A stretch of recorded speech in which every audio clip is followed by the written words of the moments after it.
hari ibyo binyobwa bidafite ubuziranenge na gake ndetse bihitana abantu, twahera aho ngaho twakwibaza, ariko ibi nibyo byica abantu, byisha abantu, tugahera aho honyine. Igisubizo ugishaka wese aragifite. Byica abantu, byisha abantu, ndetse batagira umubare. Exchange nabonye hagati yawe na Minisita Olivier byari ibiki? Interested kumenya kuko nayo ukurikiranye nkagerageza kureba ikibazo kirimo nkakibura. Now I want you to, mbere yo kumbaza banza unsobanurire menye ibyabaye n'iki. Murakoze nyakubahwa Perezida. Muvaneho kajagari muzo. You ask what you are. Actually, what concerned me why I raised it, I saw him her apologizing, and I thought she didn't have to apologize. Apologize for what? Nasabye imbabazi kubera ko ndi umucuruzi mfite televiziyo, minisitiri kuvuga ko tutize dufite ibintu bitameze neza, nshobora gutakaza isoko, nagombaga kujya mu ruhande rumeze rutyo, ariko kuri jewe waritakaza wa apologizing. When you apologize, babona nasabye imbabazi nabo bambabarire. There was absolutely no reason to apologize. None. In fact, Olivier, Minister should have apologized to have even himself gone into exchange with the journalist over this nonsense. This is absolute nonsense.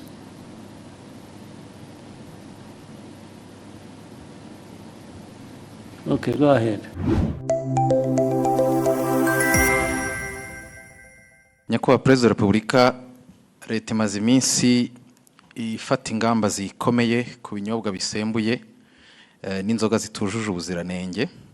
Zimwe mu nganda zarafunzwe, ibicuruzwa bimwe biramenwa, ndetse ba nyiri inganda abazikoreraga n'abakozi ba leta bakurikiranyweho kugira uruhare muri iki kibazo.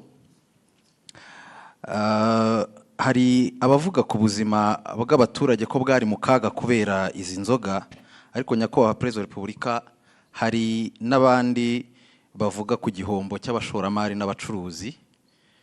Kuri mwe iki kibazo murakivugaho iki? Gikwiriye gusiga irihe somo yaba ku bacuruzi ndetse no ku nzego za leta zishinzwe ubuziranenge n'ubutumwa muha abaturage bijyanye n'iki kibazo? Murakoze. Kuri icyo kibazo tureke kwibaza gusa ibivugwa. Kwibaza ibivugwa, abantu bavuga ibintu bashatse ibyo ari byo byose bitewe n'imitekerereze yabo cyangwa uko bifuza. Ariko kubivugwa twongereho n'ibigaragara n'ibyo tubona noneho biba. Hari ibyo binyobwa bidafite ubuziranenge na gake ndetse bihitana abantu, twahera aho ngaho twakwibaza, ariko ibi nibyo byica abantu, byisha abantu, tugahera aho honyine.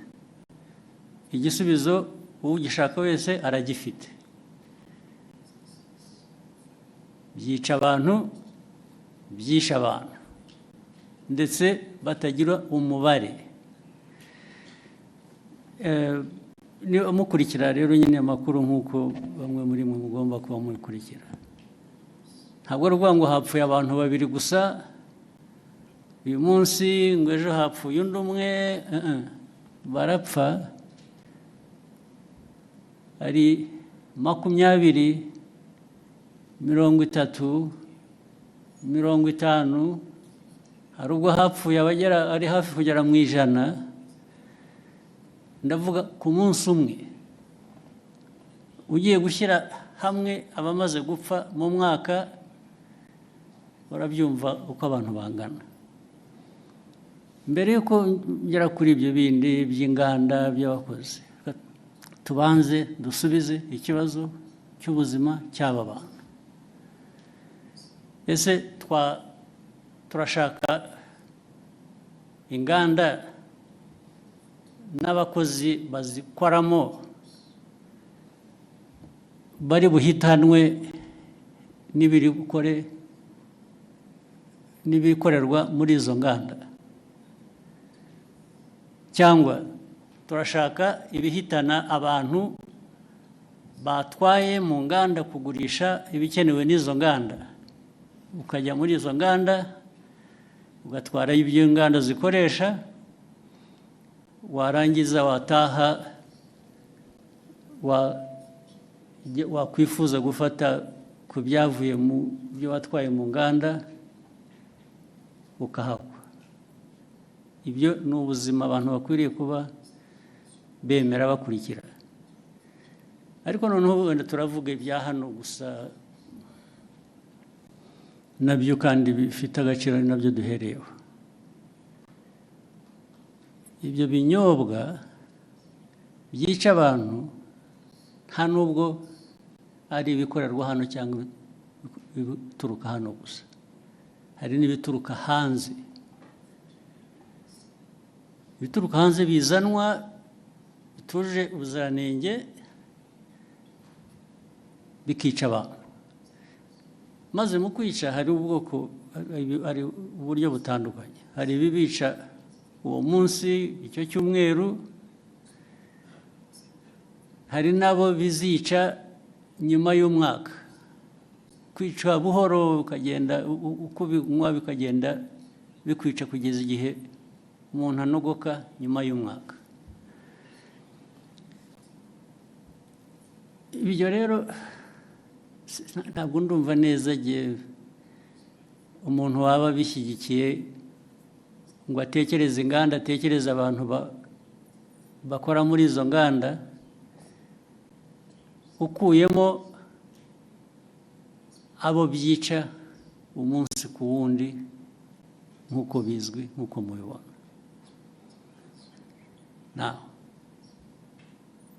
Abo rero reba nk'uruganda cyangwa uburyo abantu bateguye ibyo binyobwa, byaba ari mu ruganda, byaba ari mu rugo, byaba ari hehe, byisha abantu uyu munsi. Birongeye wowe ibyo ukora, ndavuga ahantu hamwe, birongeye byisha abandi uwundi munsi, ikindi gihe birongeye byisha abandi. I'm talking about the same place, ndavuga ahantu hamwe, birongeye byisha abandi ahandi ikindi gihe. Ubu ukavuga ngo urakora ikize, ariko noneho usibye wowe ubikora bikica abantu, iki gihugu kiyoborwa gite? Igihugu cyareka abantu bagapfa gusa kikarebera cyo kiba ari igihugu ki? Ni igihugu gifite imibereho imeze ite? Ni nayo mpamvu bariya bashinzwe imirimo itandukanye ireba ibi by'ubuziranenge, uvuga bakurikiranwaho, babazwa ibyo babazwa, nicyo bagiriyeho. Izo nzego zigiriyeho kureba ngo ibikorwa ibyo ari byo byose ntabwo byica abantu, ahubwo ni ibifasha ubuzima bw'abantu gutera imbere. Bamwe muri aba rero ndibwira ko babifitemo uruhare, ndetse bashobora kuba bafite n'uruhare muri izo nganda, cyangwa se abafite izo nganda babahuma amaso bakareka ibintu byabo bigahita bikajya kwica abantu. Ibyo niko ntekereza, ariko noneho bazabyisubiririza igihe bakurikiranweho ibyo ngibyo, nibo bazabisubiza, nta wundi wabibasubiriza. Si ibyo gusa, n'ibindi tumaze iminsi tuvuga, niba mubikurikira, ibi biyobyabwenge abantu, hari iby'ibinyobwa, hari ibindi by'ibiyobyabwenge abantu bahinduye mwaragiye murabiririmba mubyita amazina y'igitangaza mugira mute birica abantu birica abana birica abantu batoya iki gihugu n'abakuru hari ababirimo ndetse birica abantu igihugu cyaberaho kugira ngo kirebera abantu bapfa abantu bacyo bapfa ntuvuga ngo hatazagira ubaza bakwiriye kubaza impamvu abantu bapfa ntabwo ari ukubaza impamvu ibyica abantu bicibwa kuri iyo ntambara rero abanyumva cyangwa n'ababirimo bo babyiteguye ntabwo abo turaza guhangana nabo nyine baraza kujya ku murongo uko bikwiye abantu bazi icyo bisaba baragishoboye ariko ibyo kujya kuzana imico n'imikorere yica abantu aho bayivana birabareba aho ngaho handi niba barabyemeye ibyo ntabwo bindeba ntabwo aho handi handeba njye n'umuyobozi w'iki gihugu ndareba iby'iki gihugu n'abanyarwanda no gukorana nabo kugira ngo bashobore kumenya ibibafitiye inyungu n'ibitabafitiye inyungu ushaka rero kurenga amategeko cyangwa gukora we kubera ko agomba gukora uko yifuza ibyo ari byo byose aba ari byo bishyirwa imbere abo ngabo bazahangana n'ababishinzwe kubishyira mu buryo hari ikintu nabonye mu byo nsoma n'iki kugira ngo bijyanye n'ibyo abantu bibaza ariko se uko bikorwa kunenga uko bikorwa uko bishyirwa ndavuga uko bikurikiranwa uko abantu bafatwa uko bagira bate uko bagenzwa bishobora kuba birimo ikibazo uko abantu bavuga ibyo mbona ibyo niba ari ikibazo ni ikibazo gitoya ugereranije n'ikibazo kiriho gishaka gukemurwa ariko nacyo ni ikibazo gishobora gukemuka inzego zibishinzwe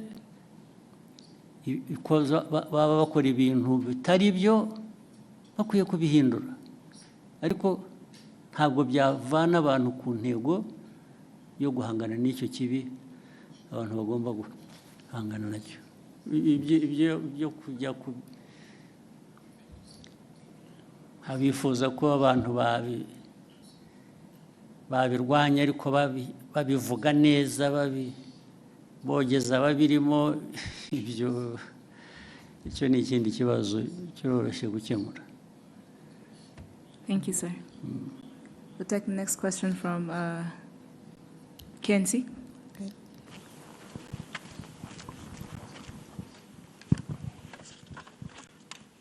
Thank you, Your Excellency. I am Kakoza Nkuriza Charles, known as KNC, from TV1. Your Excellency, it's over a year since Washington Peace Agreement. But till now, FDLR, it is a threat to Rwandan security. Of recent, we heard of new cantonment and surrendering deal for FDLR and DRC Congo. And the Congo is putting it out as a commitment to the Washington Peace Agreement. Your Excellency, does Rwanda see it as the neutralization process that was put into that agreement, or it is a political trick? Thank you, Excellency. Yeah, this problem of FDLR and other associated problems we have in the region, we have in Eastern Congo.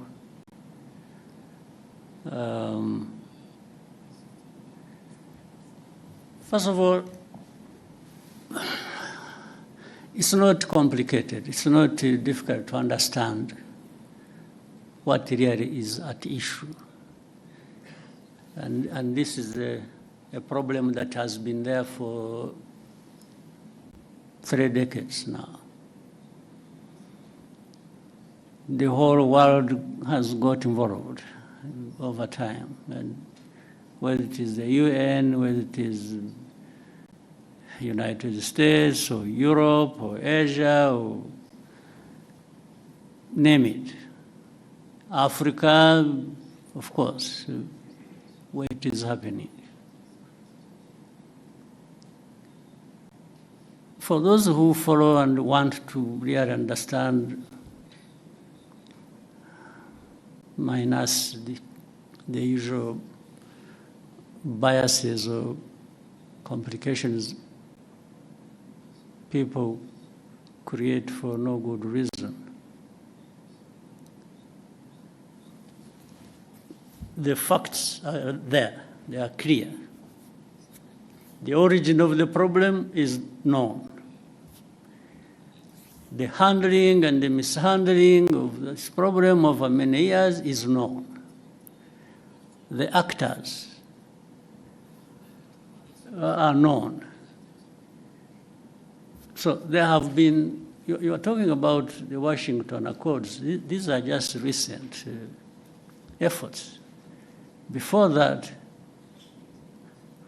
over many years past, the efforts and discussions and noises about how to deal with the problem have run into their hundreds. But you still remain with the problem. Some would even want to simplify it and say it is Rwanda the problem. Meaning if we didn't have Rwanda, or if there was a way of carrying this country somewhere and turn it into an island in the Pacific or Indian Ocean or wherever, remove it from here. That may be a solution. That's what they imply here. That maybe a solution would be found. But ask yourself whether that really is true. There are many parties to this program. One is Congo, the other is the international community that has really messed up this whole thing from the beginning, as we know it. There is Rwanda. There are other countries of our region. All these have a way they have contributed to the problem and a way they can contribute to a solution. But the way it is handled seems not to put that into account. And that's why the problem goes on forever. Nobody addresses the root cause of this problem. I haven't heard of any effort so far that focuses and tries to address the root cause. It's always something superficial. It's one day, FDR, yes, they are there. Then the next day, no, they are not there. Actually, they were finished.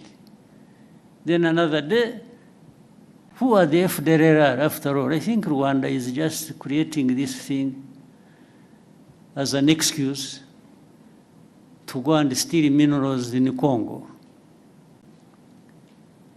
And this kind of, I don't know what to call it, the kind of argument that goes on, even with the people you thought they were really serious. I think sometimes we overrate the capacity of leaders and countries and so, when you listen to some of these arguments and the people they come from, you really wonder what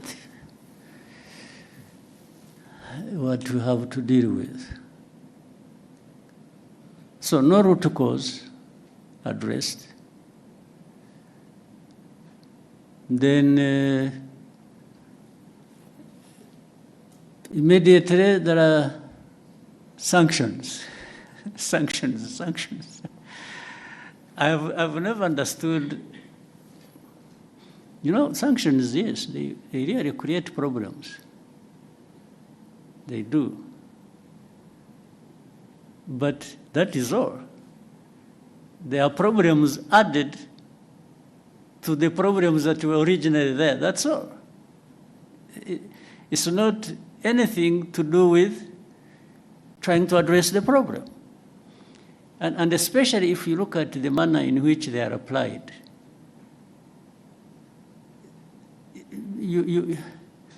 instead of sanctioning FDLR or those who work with them or support them, they sanction those who fight them. I mean, I don't understand the logic. Then instead of saying, in Eastern Congo, there is a problem of Congolese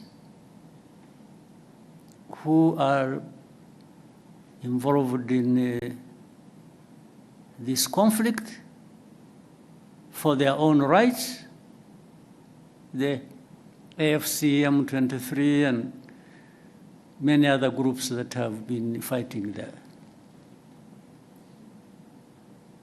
So, what is the origin of this problem? Is it really Rwanda's case to answer? Are we the ones denying these Congolese their rights in Congo?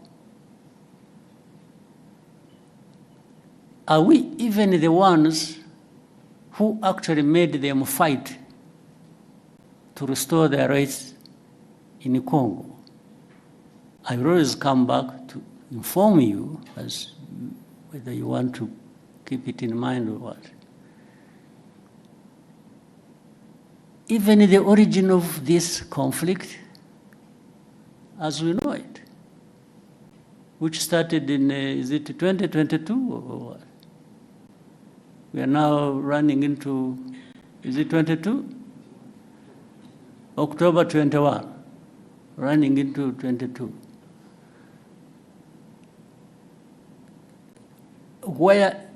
How did it start? Actually, this conflict was started by Congo itself,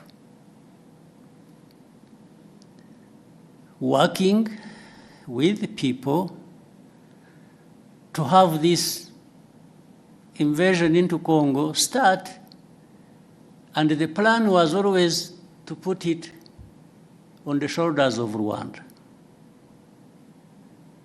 Try, without mentioning names, without anything, you people try to, as you live here, find out where did these people who are fighting originate from. Where did they come from? Did they come from Rwanda? If you find they came from Rwanda, maybe there is a reason to say, yeah, but there is something Rwanda is not saying in full. They are giving us a piece of story. Find out. So, the start of this conflict is not by Rwanda.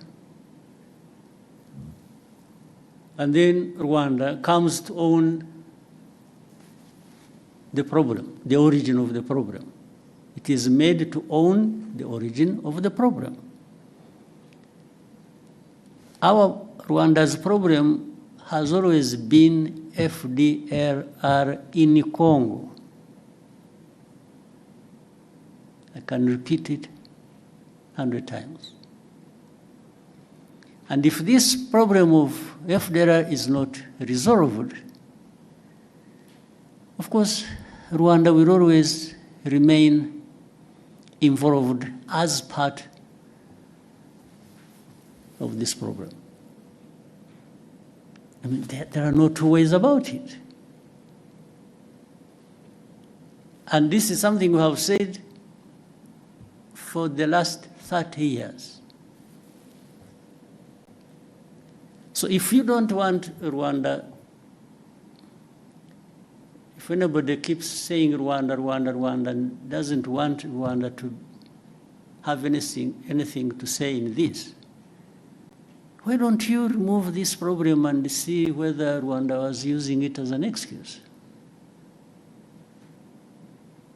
But there is even open information. By the way, people in Kinshasa, the government and officials, they say it publicly, openly. They've said it many times over a long time. They tell you, yeah, they want to bring change in Rwanda.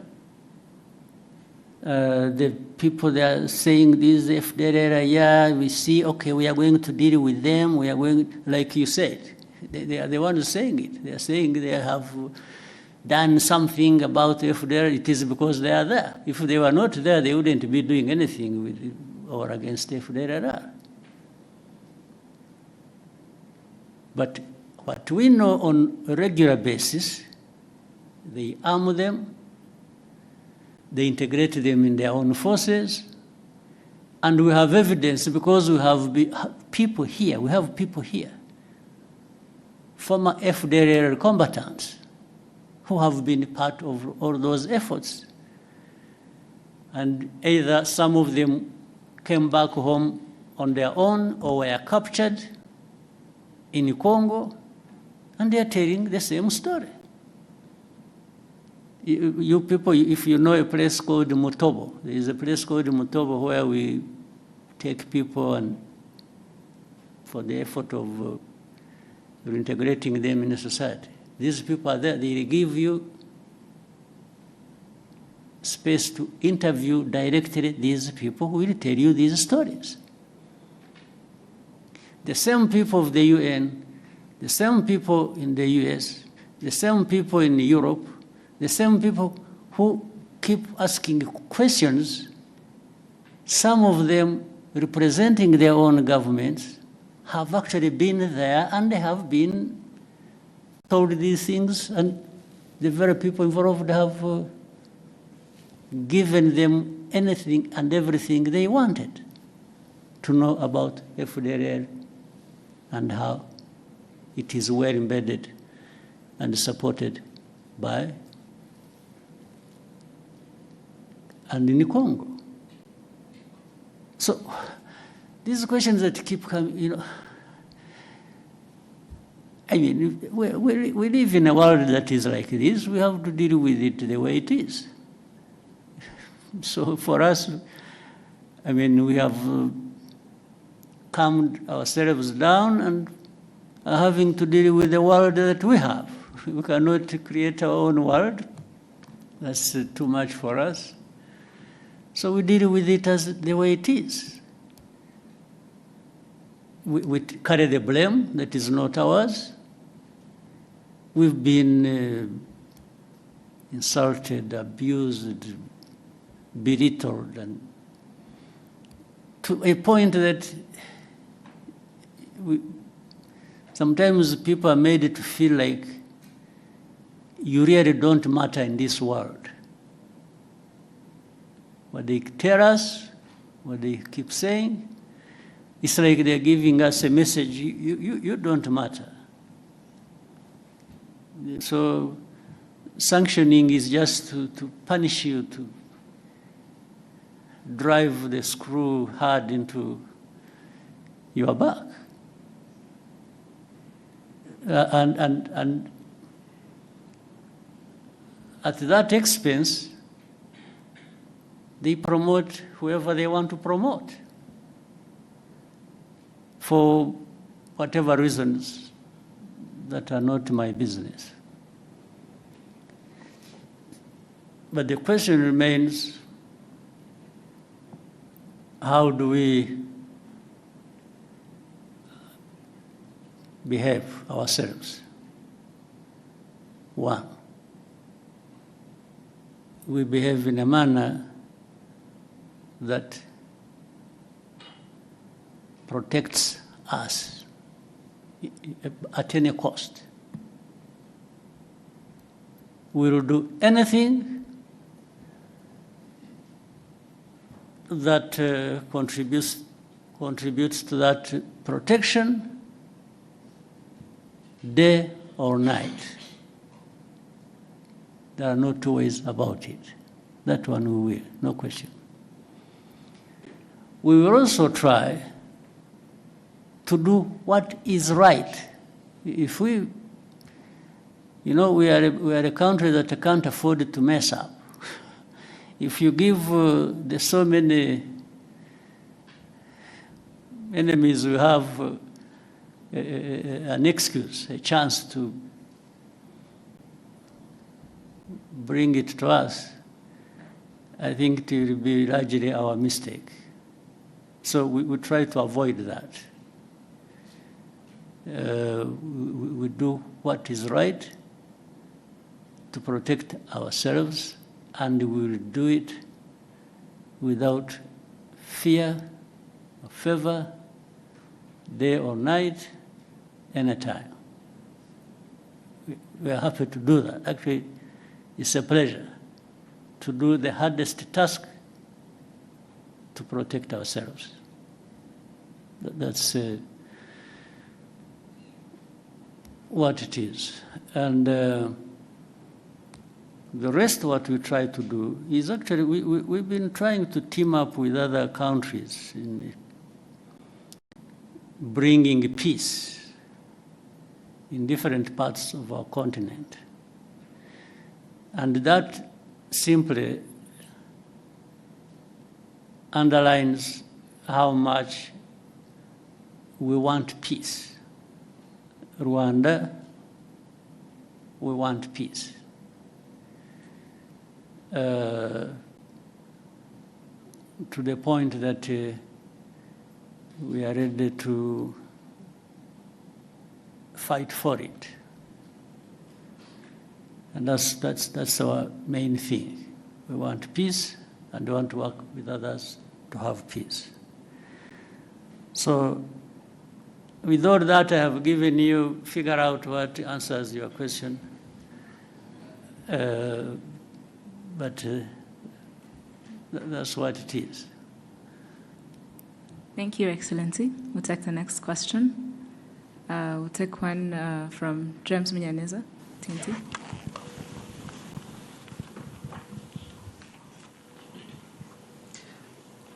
Thank you, Mr. President. My name is James Munyaneza. I'm from the New Times. And I want also to go back to the issue of the region. Of course, we have Burundi to the south. And the president of Burundi recently said that there were conversations with Rwanda, and Rwanda made the commitments that he claims Rwanda did not honor. If you could shed some light around that, and this relates to the suspects linked to 2015. Around something that didn't happen. Okay, I think that's very important to understand, because he made these claims. Well, let's be clear. That where did that happen and when? So from what you were saying, it sounded like there had been conversations between the two countries, bilateral engagements. When? What time? Because the time matters. I think that was not clear from what he said. So everything is not clear. Okay. I don't know how you can answer that.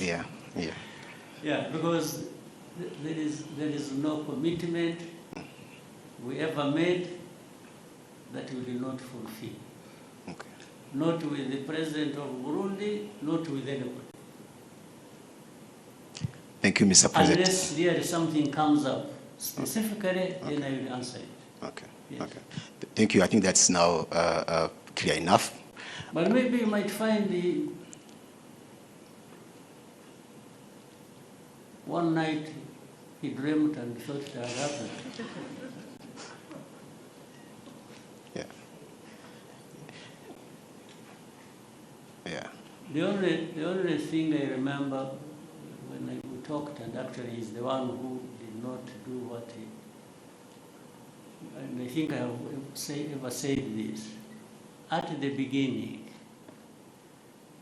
when the Burundi forces went to the north of Kivu North in Goma and other things. When we learned it, we learned about it through intelligence. I called, I'm the one who called the president of Burundi that time, and asked him, I asked him that I have heard there are forces of Burundi going to our north Kivu. I said, why would you be, and I told him, I said, there have also been these accusations that Burundi, in a way, has been associated with this FDLR. Much earlier, before there had been some, we remember in Inyungwe area when there was, there were reports and there were incursions from Burundi, some group called this, they have some name. FLN? FLN. They were coming from there. So I said, but I have heard, on top of that, association of Burundi with FDLR. Now I'm hearing that you are sending forces to North Kivu.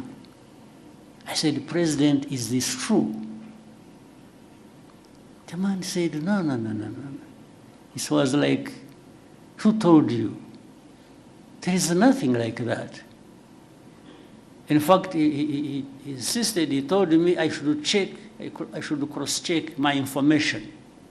That those people who just want to cause problems, must be people who told me lies, and so on and so forth. I said, President, I will take your word, much as I think the reports I received were credible. But I will take your word for it. I mean, a couple of weeks after, they were captured in the North Kivu. Yes, I had discussed it with him. So I don't tell lies like he did to me. I don't. So on that one, I don't know which meeting or commitment or whatever he's referring to. Yeah. Thank you, Mr. President, on that. Finally, if you may allow, recently there has been reports about a planned oil refinery by R. Dangote in the East African region, in Kenya specifically.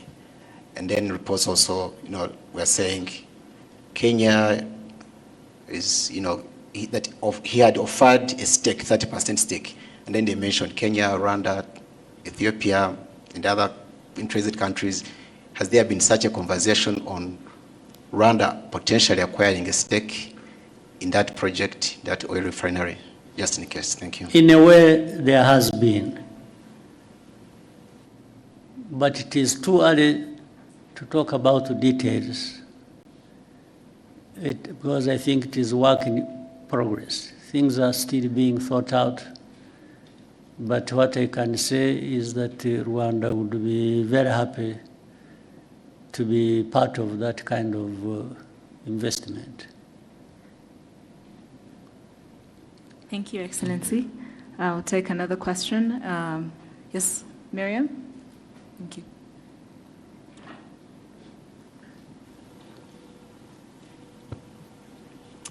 Hello, my name is Mariam, and I'm a content creator from Morocco.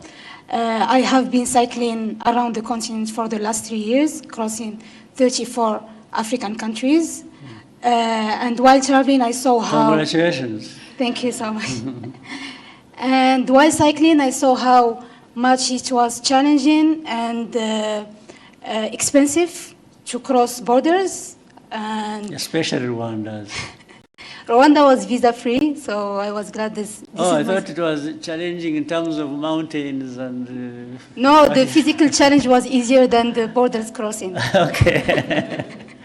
Interesting. Yeah, so while crossing, I saw how this limits African connection with each others. Yeah. But we saw how Rwanda was example of African interaction and making it easier, like for African to cross the country or visit the country. Mm-hmm. And my question for Your Excellency, what's the example of the mindsets you can give, like, to African leaders to make it easier for Africans to connect and build opportunities together? Thank you. Right. Well, to begin with, I don't want even remotely to be perceived like I'm thinking for other people.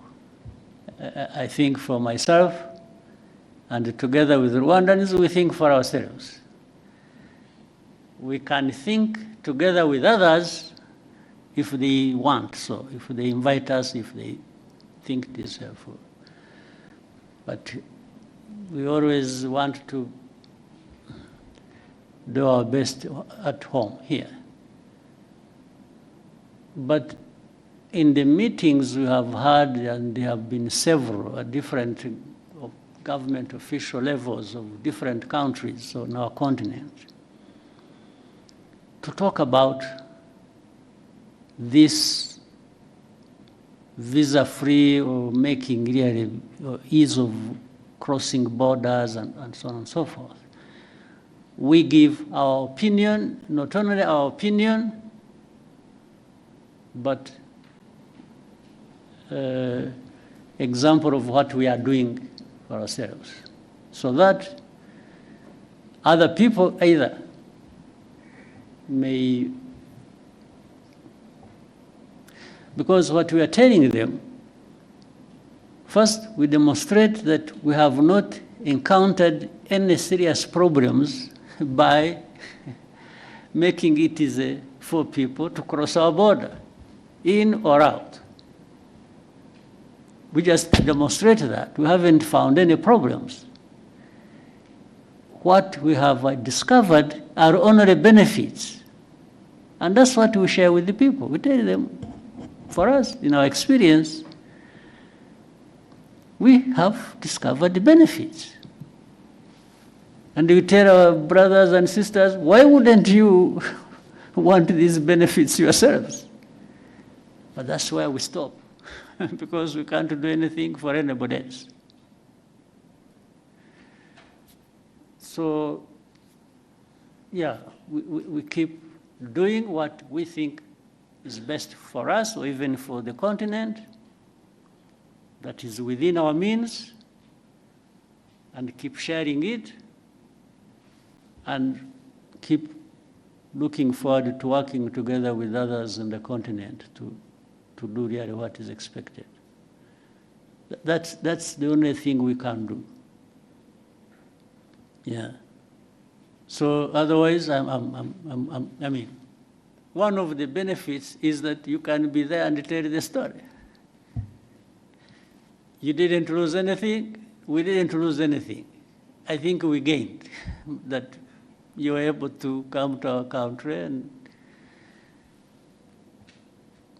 do whatever you want to do, and you will leave when you want to leave, and maybe come back sooner rather than later. And that's, so imagine if it was multiplied thousands or millions of times, the benefits the Africans would have in that. Thank you, Excellency.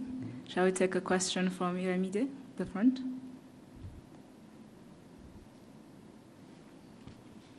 The front.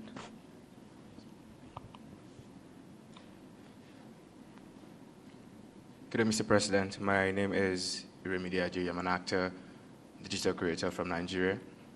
It's my first time in Rwanda, and I must say it's beautiful. Thank you for having myself and the other creators. I'll be speaking from the perspective of a creative, essentially, and tying it to the ASG theme for this year.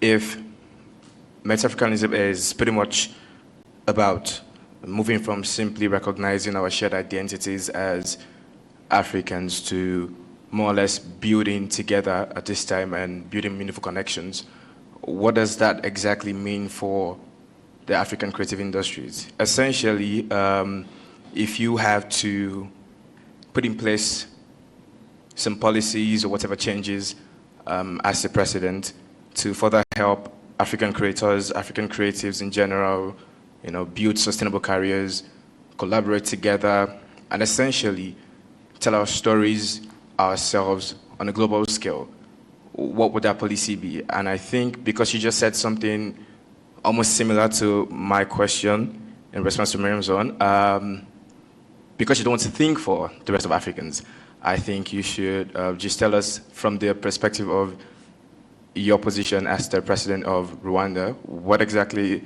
would Rwanda do to help build a better ecosystem for African creatives? Thank you, sir. Yeah. First, the African creatives exist, and that's why you are there and doing whatever you're doing. So you already have pretty much in ideas of what could be done. In fact, I would even flip the question and ask you, since you started the journey yourself, and it's a good thing that you really happen to be, and with all the work you've done or what you've gone through, what are the hindrances you've encountered on the way that you thought and said, no, but if this thing was not like this, maybe I would do better, I would be better in service of the creative industry. So bear that in mind as well, because that helps me to say, oh, so meaning the task is for both of us. You tell me from your experience, and I will respond to that with my responsibility at the policy level to make sure that the obstacles you meet maybe shouldn't be there, and therefore they should be removed. You see what I mean? Yes. This conversation is already useful. You are there, and like others who raise it, whether it is the AFCFTA or the lady from Morocco who was riding through this country, and the creative, and so you're all having a journey in your minds and in your experiences and whatever professions. And in trying to go a step further every day, there might be challenges that raise in you some questions you should put to us and say, but how? How come that the proud African continent that wants to achieve this and that, at least we make all this understood in the way of statements. How can you be the ones at the same time who create these obstacles? Really, this should be a very serious conversation, and you should not hesitate to raise it. Rather than for me to say, as the president, I will try and do this and do that. Maybe some of the things I even have in mind to do are not answering your questions. Yes, I want, give us what you think. and then let's talk about it. Let's find a way to, right? You want to give him a microphone, he wants to say something. Please, whoever has a microphone, where are you? No. Thank you, sir. I think you have rightfully made a fantastic point. It's clear that it takes two to tango in this situation. Now, from my POV as a growing filmmaker, I work in one of the biggest film industries out of Africa, and that's Nollywood. I hope for a time when the talent that we have in Nollywood can transcend into more African countries. And I'm not even saying outside of Africa continent right now, because I think that we don't have a talent problem here in Africa. It's more of a connection issue. Now, what Rwanda is doing is beautiful, bringing creators from across the continent to connect. And I think we've collaborated more because we're now in the same space, and you're doing something as beautiful as the ASG initiative. If there's a request that I would make to make this easier, as regards connection from one African country to another, which helps creators better, would be that, I know that you've tried it before, because you said that you've tried advising people about the benefits of, hey, make the borders a little bit more easier for people to come in. And, you know, of course, you can't think for them. You've shown them the benefits, it's up to them to decide. We would just make a little bit more request that, please, for our sake, just maybe from initiatives like this, and of course the stories that we will tell as creators out there for people to see, just help us find a better way to nudge them. Yes, like, guys, I want you guys to see it. So well, maybe our presidents and policymakers would do better. Yes, thank you so much. I'll try that and anything that can be.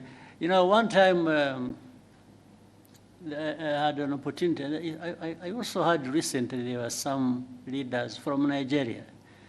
One time I met governors, came here. They came here, I think they had been organized by UNDP or something. They are the ones who asked from Nigeria. They came all the way here. There were about 16 of them, if I remember well. And they had the governors, and not their representatives, they themselves came here. And they came here because I think through the interaction with the UNDP and others, they had learned of a number of things that maybe that could be useful to them in the governance area if they tried it. So I had a very long chat with them. I varied my time.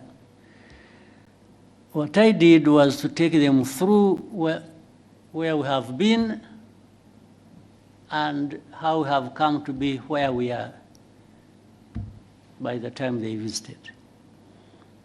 And I said, there are aspirations, people want to, come from one position to another, but it's all about how you can improve. It's always going forward and better. So I took them through everything I could think of. I said, for you, some of your states have bigger GDPs than Rwanda's. So it's not for you even an issue of resources. You have resources.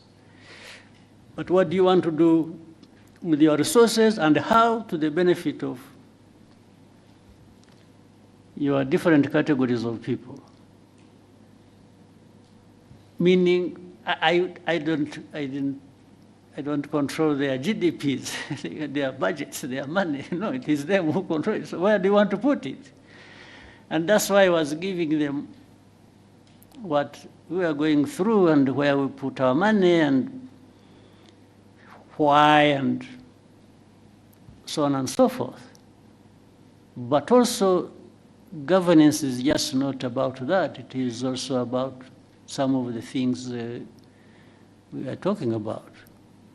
Making it easy for people to do what they can and want to do. The ease of doing anything for people. I took them through that, and I also showed how deliberately we put some laws in place to actually facilitate that. But it's not the laws that are going to deliver, it's again the practice. The practice that includes accountability and different things. So I took them through all that. So therefore, the whole idea was, and by the way, we included how crossing of borders, from one country to another. And the other day, in another meeting here in Kigali, there was one of the great Nigerians, a very wealthy man, who told us a story, how he went to some country in Africa, they literally at the airport told him to go back, and this is a man, a wealthy man, worth billions. So. And even has investments in that country. But they turned him back at that airport. They only allowed the pilots, I think, to go and sleep because they had been flying for so many hours. I mean, why go through that, and why take somebody through that? What is the benefit? What is the principle behind it? So these are some of the things, and it is everybody's task. Those who want to do whatever they want to do, to keep voicing that and saying, please, don't stand in our way. What we are doing is not harmful to anybody, but beneficial to everybody. What is the answer going to be from those who create obstacles? I don't understand. So anyway, let's keep trying. Let's each do our parts from whatever vantage point we are, but working together even more, we can make a difference. I'm sure the story of the lady from Morocco, so riding through, first of all, cycling across Africa is very impressive on its own. I mean, for somebody to try and put a roadblock for that, I mean, I don't know, it must be crazy. Yes. So, yeah, we can keep talking about it, but there are things that are self-inflicted, problems that are self-inflicted here on our continent, to say the least. Self-inflicted. There are problems we create for ourselves. But let's keep trying. Thank you, sir. We'll take one more question. Scovia, please, go ahead. Murakoze nyakubahwa Perezida wa Repubulika. Before that, Scovia, Mr. President. Exchange nabonye hagati yawe na Minister Olivier byari ibiki? What happened? Interested kumenya kuko nayo ukurikiranye nkagerageza kureba ikibazo kirimo nkakibura. So now I want you to, mbere yo kumbaza banza unsobanurire menye ibyabaye niki. Murakoze nyakubahwa Perezida wa Repubulika. Ikibazo cyabaye ko ntazi igifaransa neza ku rwego nyakubahwa minisitiri yumvaga nkwiye kuba nkiziho, ngerageza gushyira ijambo rye mu kinyarwanda kugira ngo abanyarwanda bumve, aje kunsubiza ko ntabikoze neza, hari ku cyumweru yakosoraga ikinyarwanda ni ukuvuga ngo hari message yari yanditse cyangwa ubutumwa mu gifaransa asubiza, yavugaga kuri ishu ya Kongo, hari abo ibyo yasubizaga tugerageza gushyira mu kinyarwanda ngira ngo ntitwabivuga neza nk'uko igifaransa kibivuga tugenekereje. Ariko se kuvuga neza hari icyo mwanyuranyijeho se cyo yavugaga? Ntabwo twakimenye kugeza ubu kubera ko ndavuga isi ushobora kuba yaravugaga ikintu mukagisobanura mu buryo butandukanye n'ibyo yavuze. Ubwo ni nko kuvuga ngo mwavuze ibyo atavuze, ariko hari no kuvuga ibyo yavuze wenda mu rurimi we yumva rudahagije. Biratandukanye. Yego. Icyo cya kabiri igihe nta kibazo mbonamo kuba wavuga ibyo navuze. N'ubu ngubu nimuva ugenda ugasobanura ibintu navuze cyangwa nashubije mu nzira iyo nabishyiragamo, ariko wenda ururimi rukagobwaho akantu gato, ntabwo ugenda nabibonamo ikibazo. Ariko ugiye ugahindura ibyo navuze Yesu ukavuga ko navuze no, ubwo biba byahinduye isura. Aho niho nagira ikibazo. Niko byagenze or what happened? Ntabwo twigeze duhindura icyo yavuze, nuko tutakivuze mu gifaransa ngira ngo cyanyacyo, kuko na message utabisobanuye mu Kinyarwanda ngo gihwanye n'igifaransa cyiza yavuze. Noneho ushaka intambara z'ubusa kweri. Hanyuma aza gusubiza, ndabyibuka hari ku cyumweru, ngira ngo hari nuko nari njyenyine iyo mba ndi kumwe n'undi aba yarangiriye inama itari igisubizo natanze, kuko naje mvuga nti ntiwigeze utubwira ikosa twakoze ngo turikosore, kuko we yagaragazaga ko dukwiye gusubira kwiga igifaransa, kandi koko sinkizi, ariko abo dukorana bamwe baba bagerageje. Ngira ngo naho habaye kutumvikana na nyuma ndisegura kuko ntari ku rwego wenda rwo gusubiza. Ariko wiseguriraga iki? Ko nashubije minisita ndi umunyamakuru muri urwo buryo. N'ubu ndacyasaba imbabazi. Oya, bishoboka. Ahubwo azagusaba imbabazi ariwe. Kuko ibi bya protocol, iby'abajanesi ntabwo birimo protocol. Yes, ndabona ushaka icyo kintu ndashaka kuko nabonye hari ugusaba imbabazi sinabyumva.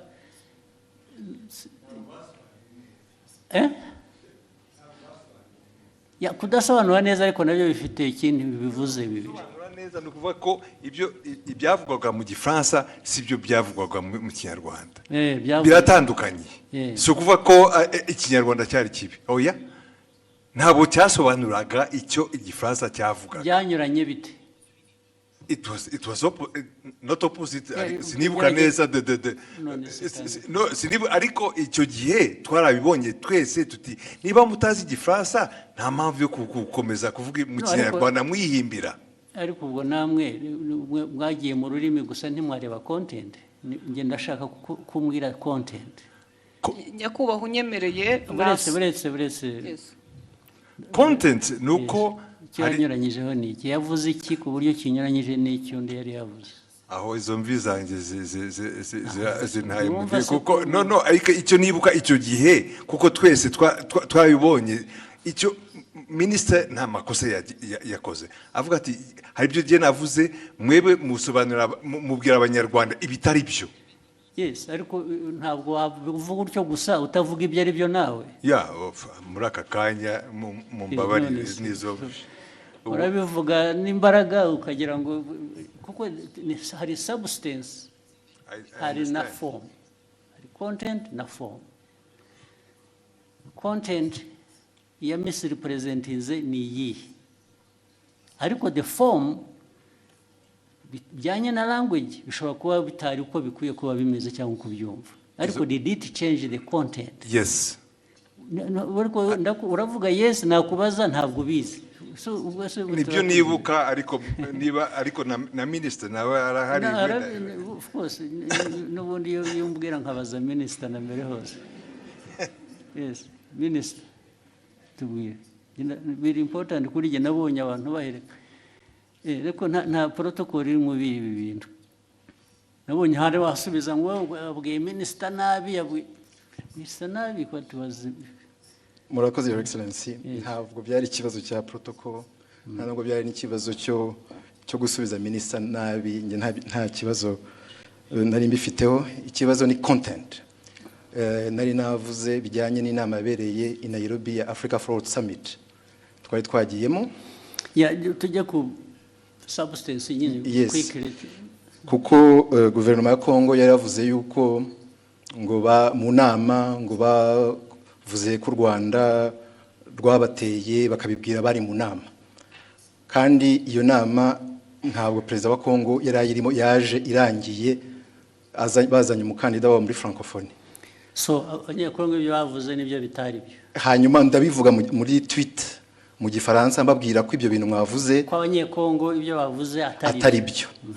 Hanyuma rero mu kiganiro na Scovia barimo bagerageza gusemura, barabiquestioninga byose. Bande ibyo navuze barabiquestioninga yuko muri ikiganiro Scovia n'abandi banyamakuru basangiye stage muri mama w'u Rwagasabo.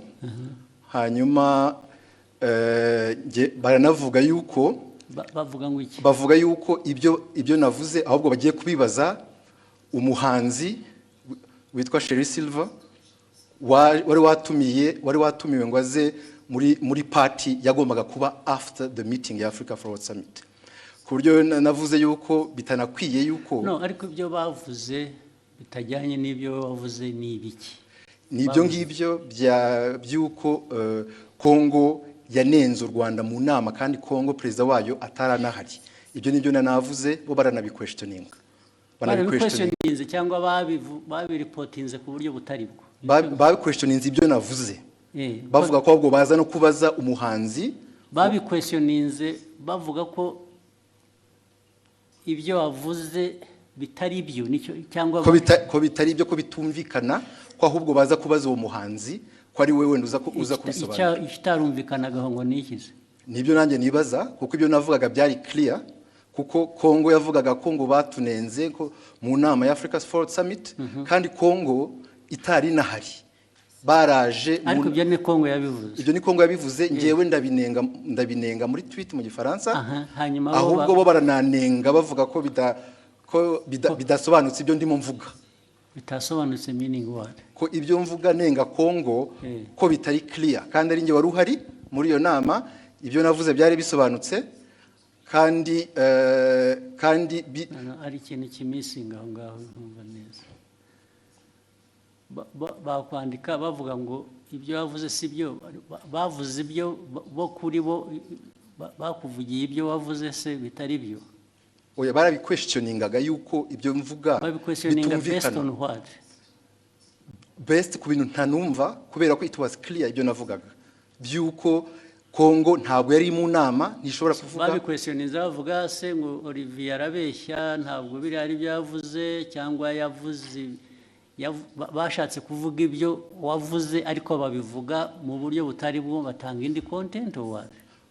Bavuga ko ibyo mvuga bitumvikana, ko ngiye ibyo mvuga nka Minister of Foreign Affairs wari muri iyo nama, ko ibyo mvuga bitumvikana, ko ahubwo bagiye kubaza umuhanzi utari no muri iyo nama. Umuhanzi se bamubarizaga iki? Kubera ko yari yatumiwe muri party yabaye nyuma y'iyo nama. Hari party yabaye, hari umuhanzi wari watumiwe ngo bafashe gutegura iyo party, ngo nibo baza kubaza mu bintu byavugiwe mu nama y'abakuru b'ibihugu narindimo. Aho ngaho niho hari ikibazo. Ariko ikindi kibazo muhitamo kubishyira ku rubuga muterana amagambo.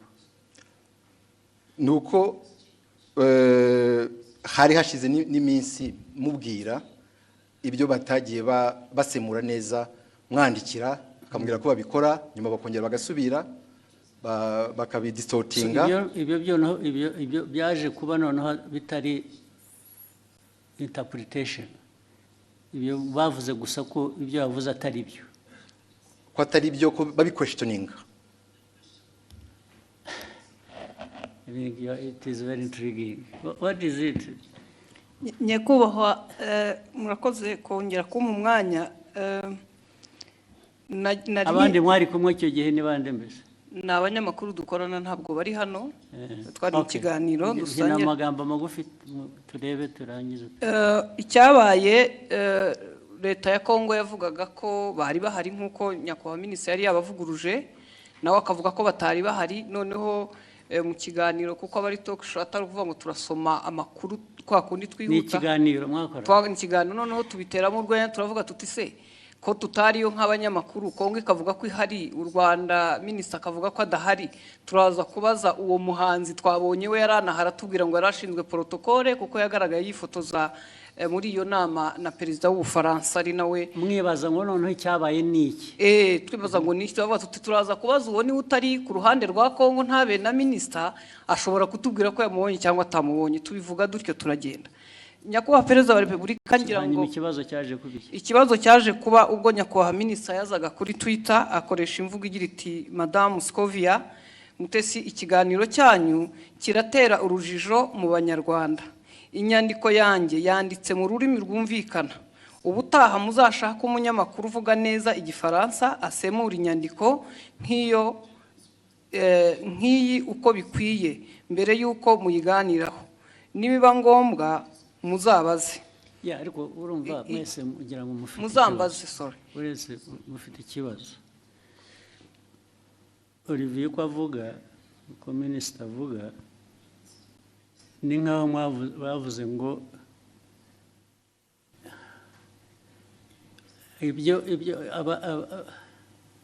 ibyo yavuze asubiza ko abanyekongo batari bahari mwavuze ko ni nk'aho muvuga ngo abanyekongo bo baravuga ngo bari bahari wowe uravuga ngo ntibari bahari nibyo byateye urujijo yego ntabwo byaba ikibazo cy'igifaransa rero cyangwa ikinyarwanda kuko niba uvuga ngo mu iyi nama ntabwo bariya abantu bari bahari then wowe ukavuga ngo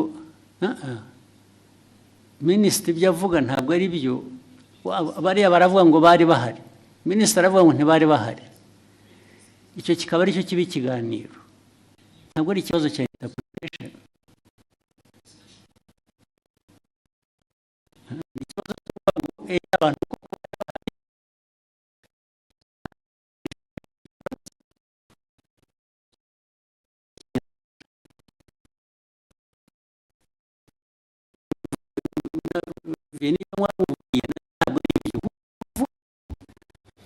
bavuze nk'aho bahakana ko ibyo bavuze atari byo kubera ko wavuze ko batari bahari abanyekongo kandi wenda ntibari bahari ariko bo baravuga ngo ariko reka tubaze abanyekongo bo barabivuga nk'abari bahari ubanza bari bahari meaning barashaka kumenya niba wowe ibyo wavuze ko batari bahari ari byo ntabwo ari ikibazo cya interpretation ya language biri he aho ngaho ni ikibazo cyo kunyomoza kuvuga ngo minisita yatubwiye ko abanyekongo batari bahari reka tubaze uriya muntu wundi wari uhari tubwire ko kuko abanyekongo batari bahari ntabwo ari ikibazo cy'igifaransa cyiza cyangwa kibi ni ikibazo cyo guhakana icyo wavuze in whatever language you said it sinzi niba mubyumva ahangaha ikibazo cya interpretation ya language kivuye he cyangwa igifaransa kibi cyangwa ikinyarwanda kitumvikana bivuye what is at issue here is to prove that either abanyekongo ibyo babivuze koko bari bahari cyangwa se babivuze babeshya ntibari bahari ariko we Olivier yavuze ko abanyekongo batari bahari icyo ni ikibazo cya the substance of the argument is not the language mu mwagihinduye ikibazo cya language gute ntabwo twagihinduye ikibazo cya language ndavuga we na minisita niwe mbwira ntabwo ari ikibazo cya language ngo uzajya ubwira abanyarwanda kuko niyo waza kuba yabyumvise igifaransa neza sitiri yajya kuvuga ngo Olivier yatubwiye ko abanyekongo bari bahari kandi batari bahari yatubwiye ko batari bahari kandi bari bahari kuko abanyekongo baravuga ngo bari bahari Is that an issue of language? Ibyo mukabiteranaho amagambo mu media gute? Yes.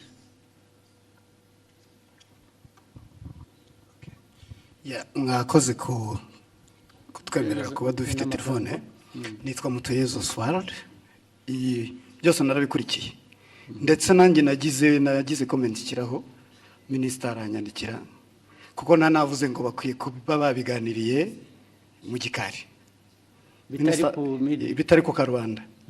Minister arambwira ati byari maze kuba byinshi. Nje uko nabikurikiye nkanabisesengura impamvu minister yazanye mu kibazo cy'igifaransa ni impaka n'indende ntago ari kiriya gice cyonyine. Hari ukundi babisemuraga ukumva harimo makosa. Ntekereza ko rero mubabaje nje mbona hari ababirigi nibo babazwa nuko nta nubwo bababajwe rero na content n'ukuri abantu bababajwe na language. Yego. Mu buryo basemuraga birashoboka ko ni isesengura ryanjye. Minister atekereza ati ubwo niyo conclusion bakoze ishingiye kuko baba batari kumva neza ubutumwa. Magurutse ngira ngo nkemure iki kibazo n'umuntu yandikiye arambwira ati ndabizi ko wabikurikiye saba ijambo ukemura ikibazo. Noneho iyindi interpretation kari akantu ka Sheryl Silver Mutesi Scovia yagakubisemo nk'uwiterera urwenya ntabwo byari ibintu biremereye. Ariko minister avuga ati mama Rwagasabo yarakurikirwa cyane aba bakurikira bakeneye amakuru atomoye azira urujijo. Ariko amakuru yarari aho ngaho nayahe ko nta kira kibazo cyari gikomeye ko Perezida wa Repubulika kumva abanyekongo bavuga ko Perezida yarahari kandi yaraje byarangiye ndavuga Tshisekedi. So noneho we minister yari itonza ashishimura message azingo arabwira abanyekongo noneho babazwa no kubona n'abantu baje bagasa nk'abayigabanyiriza ubukana. Ariko ni ibintu bashoboraga gukemurira mu kikari. So ni ibyo rekana yo gutinda mu kazi. Bavuga kubikemura nge ntabwo ndabona ikibazo cyari kibanza ariko mwarabuze akazi muri nkora gusa.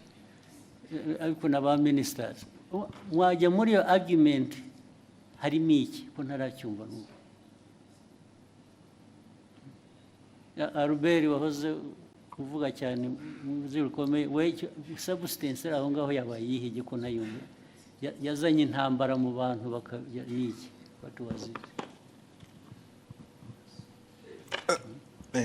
Nashatse nantuza ndanayibonye wa mugani byatangiye ari uko abanyekongo ubwabo batangaje inkuru itari cyo kwa kundi ibyo okay.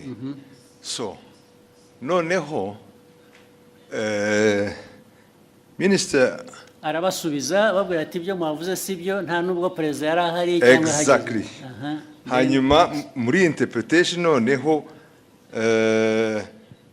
doko yavuze ati iki kiganiro cyanyu kiratera urujijo urujijo rwatewe n'uruhe mbese bari urujijo mu Banyarwanda. Inyandiko yanjye yanditse mu rurimi rwumvikana ubutaha muzashake umunyamakuru uvuga neza igifaransa. So ni interpretation y'igifaransa yari yanditse bo batangiye ku. Ariko minister we iyajya kuri content agasobanura icyo bakosheje bikava mu rurimi kuko issue ntabwo ari ururimi hano. Issue ni content yuko bamwe muri abo bantu badiscussingaga ari side ya minister ari abanyekongo ari abaganiraga hariho wa Misiri presenting the facts. Exactly. Ntabwo ari ikibazo cya language ariko. No ikibazo kirimo kuko we icyo yashubije kuko niyo mpamvu minister avuga ati mukwiye gushaka abantu bazi basisimura igifaransa neza mu Kinyarwanda. So uko basasimuraga ntuza icyo igifaransa mu Kinyarwanda babwira the public audience. Ubwo icyo yakemuraga ni minister nuko cyagomba gukemura ni ikintu kimwe gusa. Perezida yarari aho ngaho cyangwa ntiyari ahari? Ntabwo yari ahari. Ibindi byo ururimi wabivugamo rwose it doesn't matter. Ikimataringa ni fact yuko either abantu mu rurimi bavuga urwo rwose rwaba ari ruzima rutari ruzima baravuga ko perezida yari ahari kandi atari ahari. Yes. Niho substance iri gusa. Sure. Ariko ibyo ngibyo uvuga ni nkaho argument iri ku language, it's not on the No, substance. the argument is nk'itangazamakuru to, in fact, kubwira abantu ibitari byo. Kandi nawe impamvu bibaye ni ukutumvise neza icyo gifaransa. Ariko Albert urumva nawe ari we ari na Olivier nyine mufite ikibazo. Ikibazo cyanyu ni language, ikibazo cyanyu ni substance. The substance that is the wrong message ugeza ku banyarwanda. Yihese. Iyihe yagejeje Yo ku banyarwanda. questioninga ibyo minister yavuze. Now question ibyo navugaga rero ubu noneho bitwayeho byari biri. Ya questioning ibyo minister yavuze. Now that becomes the substance kuri. No, it's not exactly. Mr. President, Excellency, the problem is where ajango abanyarwanda bumve the substance uko yari imeze. Hanyuma mu itangazamakuru mbere ko utangaza muri audience ukwiye kumenya ko ibyo ugiye kubabwira ari byo. So wasobanukiye nabi ukabwira the audience the wrong message. Yababwiye. In fact, they were questioning even ibya minister. Why not? Okay. Why can't the minister's statement be questioned? No, okay, why not? Fine, let's take it. You question the minister. Fine. So, nibyo byabaye. You should be asking what I'm asking. Now if you a journalist agomba go conforming ku byo minister yavuze, it's not right. Okay, in fact, tuvuge nkanjye wabikurikiye icyo gihe. Kubera ko narinzi inkuru uko yari iteye. For me also I was saying kabisa mugenzi wanjye mu itangazamakuru ari haratangaza inkuru itariyo. That is my personal ariko yatangaje iki ko ya questionings gutangaza no questioninga no kubaza uvuga ko ushaka kumenya ukuri, it's not ntabwo ari gutangaza. In fact ni nkaho yemezaga ko wenda ibyo abanyekongo bavugaga byari byo. Ariko kandi yashoboraga kubikura Albericisha make. Haraho ya byanditse muri iyo language, haraho ya questionings byaba mu cyongereza mu gifaransa cyangwa mu kinyarwanda. Je uko ni minister avuze ibintu wari uhari nk'umunyamakuru nagendera kuri ibyo ngibyo. Kuki munyamakuru wari wese abishatse atavuga ati ngiye ko biri ariko byabaye kubera ko undi yavuze ko atari byabaye, yaba ari umunyekongo cyangwa undi. So ishu ni iyihe none? Ubwo we Olivier wumvaga ikibazo ari iki? Mwagiye mu mpaka z'iki ko noneho bigenda biba even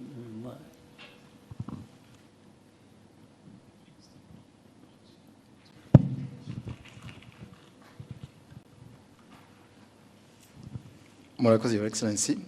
Byatangiye kuri ishu yo gusemura mu kinyarwanda kuko bari mu kiganiro nk'abanyamakuru bane uko bagendaga basoma iyo tweet mu gifaransa bagerageza kuyisemura ariko bayisemuye banyuranya n'iki specifically. Ndashaka ko tuba specific bikava mu bintu bya rusange gusa.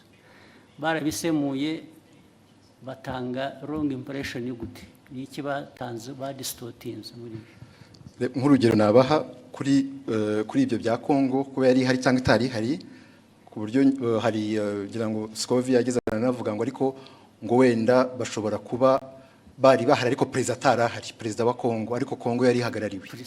Kandi njye navuze yuko the chair was empty kandi byari byo. Chair ya DRC nta muntu numwe wari uriho, nta n'abantu bari bariho. Fine. Kubera ko wavuze akavuga atyo icyo wajyaga kumusubiza ni ukumubwira ngo no actually nta n'umwe wari uhari gusa izindi ntambara ubwo zasubizaga iki? nibyo nari navuze muri iyo tweet yuko the chair was empty nibyo ariko erega nta muntu wowninga facts cyangwa ukuri ngo iyo yavuze ntawe ugira icyo abaza wabivuze ni nabyo ariko somebody expressinze ko ashaka kumenya ko ibyo ari byo. What is wrong with that? ikibazo cyari gihari nuko it was even questioning a fact. It was not even my opinion. It was a fact. Questioning what? No, it was your opinion, much as it was a fact. Kuko niwe wari wabizanye.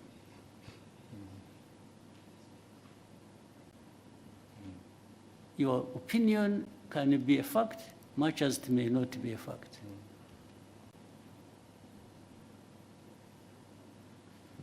Your opinion is not always a fact. Nobody, this is why I'm telling you, nobody owns the fact. And that's why journalists, as we know it, nubwo mujya mutunenga ahubwo twebwe ntabwo numva ko iyo umuntu yavuze ikintu kubera ko ari minister byanavuzwega ko ari minister, so nobody says anything kubera ko byavuzwe na minister. How? So your exchange is flawed. It's not right. You didn't even, if you really wanted to act even as a minister, you wouldn't have had this exchange like the way you did. Niba ari ukugiye kujya udiringa n'aba journalists, then there is a problem. So byabanje kuba ko ari interpretation ya French n'ikinyarwanda kuko ni nabyo wanditse ni nkaho babubwiraga ko bakwiye kuba bazi igifaransa kizima kitari icyo so byavuye no kuri substance byagiye muri ibyo ngibyo birimo iki nka minister cyo bibonamo ni iki none? It was just to ensure yuko abanyarwanda bahabwa the right information kubyerekeye ibyabaye gusa. The right information iva mu bibazo bibazwa. If they are asking you and you can substantiate what you are saying, abanyarwanda they are benefiting. Another time actually they may question you and find what you said was not right. Still abanyarwanda will benefit.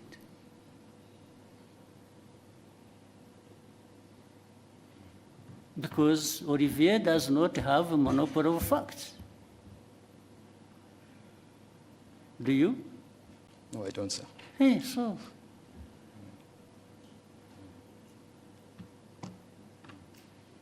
Why would you behave in exchange as if you own the facts? Na Albert wagusapotingaga bimura namubaza ko bati nabyibagiwe ati ntabwo numva mbizi ubwo se what is the argument?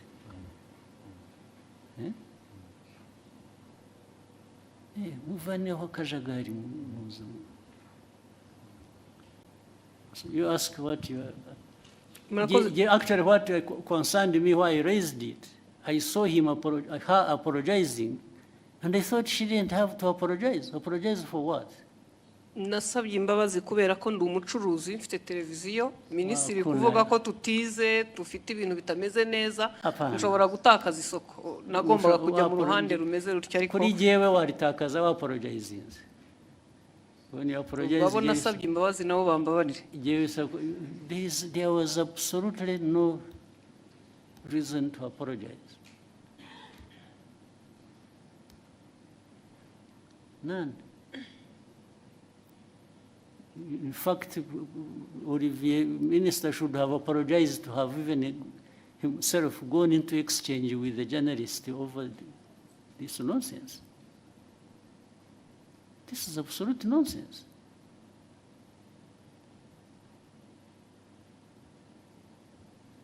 Okay, go ahead. Murakoze nyakubahwa Perezida wa Repubulika. Ni Scovia Mutesi nyine inkorera mama Rwagasabo.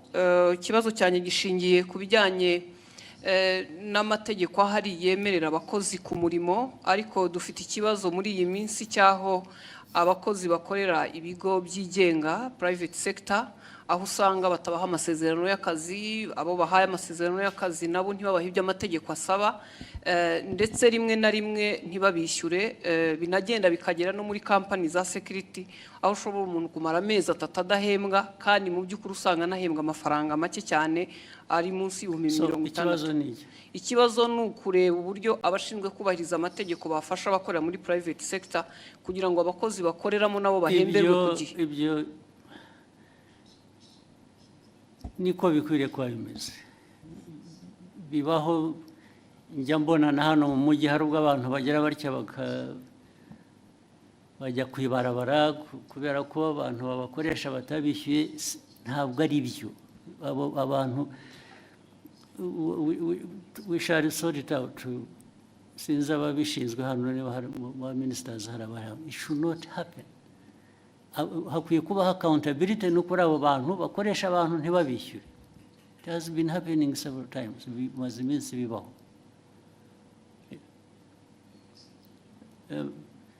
Minicom uri hano cyangwa n'abandi, abantu kutishyurwa bikarinda bivamo inshuro bibaye, murabizi. You have seen it. Minister of Local Government mwarabibonye. Bibaho cyane. Kuki bikwiye kuba bibaho? Kandi iyo byabayeho inkurikizi kuba tabishyura baba bakwiye kuba babishyura nizi. Anyway, yihorere. Icyo kibazo kirumvikana, it will be sorted out one way, bizakemuka ku buryo bumwe cyangwa ubundi. Murakoze nyakubahwa Perezida wa Repubulika, nashakaga gusoreza ku kijyanye naho ibiciro bigeze ku isoko, bigaragara ko bihenze kandi si mu Rwanda gusa ni ku isi, ariko hari ibyiciro by'abantu bakigowe ndetse bakaba ari n'abakozi ba leta ku mishahara, abanyamabanga nshingwabikorwa b'utugari, abaganga ndetse na bamwe mu bakora mu nzego. Ibyo bibazo birazwi kandi bihoraho, bizanahoraho. Hari ibintu bihora bihinduka. Ntabwo hanze ku isoko bijyanye n'ubukungu bw'igihugu ari ku miterere yabwo ubwabwo cyangwa bifite bituruka hanze bitera ibibazo igihugu, byo bihoraho.